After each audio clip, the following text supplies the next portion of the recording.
Alors d'abord, ça fait de nombreuses années qu'Amnesty documente les cas de torture, donc pour vous, pas de surprise sur les pratiques, mais est-ce qu'il y a autre chose dans ce rapport qui vous a surpris?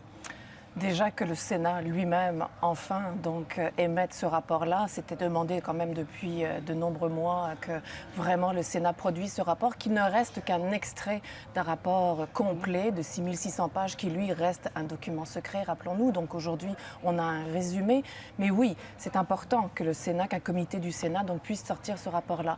Ce qui est important, c'est que ce Sénat conclut que les pratiques de torture ont été inefficaces. Donc c'est important que les Américains l'entendent, c'est important que le monde entier l'entende aussi. Contrairement à ce que les dirigeants de la CIA ont toujours maintenu, que c'était important pour empêcher d'autres attentats, pour empêcher d'autres attaques massives. Absolument. Amnesty est en campagne internationale mondiale cette année contre la torture. Donc on a pu voir que la pratique de la torture en général, c'est plus pour faire taire que pour faire parler. C'est plus pour faire taire des voix dissidentes, c'est plus pour impressionner et museler d'autres voix. Donc clairement, c'est illégal, c'est contre la dignité humaine dans ces moments où effectivement il faut s'occuper de la sécurité de ses concitoyens. Ce n'est pas en se rabaissant dans nos institutions de droit. Si ces personnes ont commis des crimes, eh bien il faut les mettre devant des procès et avoir une fierté de nos institutions de droit, mais pas en torturant. Oui, mais quand même qu'un État de droit comme les États-Unis démocratiques reconnaissent quand même qu'il a usé de la torture, c'est quand même quelque chose. Mais c'est juste une étape, vous disiez. C'est clairement juste une étape. Il faudrait en aucun cas qu'on dise, regardez, on a fait notre mea culpa, le rapport est sorti,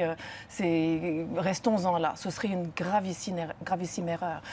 Il faut d'abord la vérité. Il faut que ce rapport de 6600 pages soit public et soit connu et soit vraiment divulgué à toutes les parties. Il faut aussi... pas juste une opération de relations publiques. Absolument, vous avez raison. Il faut aussi compensation pour les victimes. Pensons à toutes ces personnes-là qui ont été torturées, qui sont parfois encore emprisonnées sans aucun chef d'accusation, qui sont parfois dans leur pays ou autre et à qui on interdit toute démarche juridique.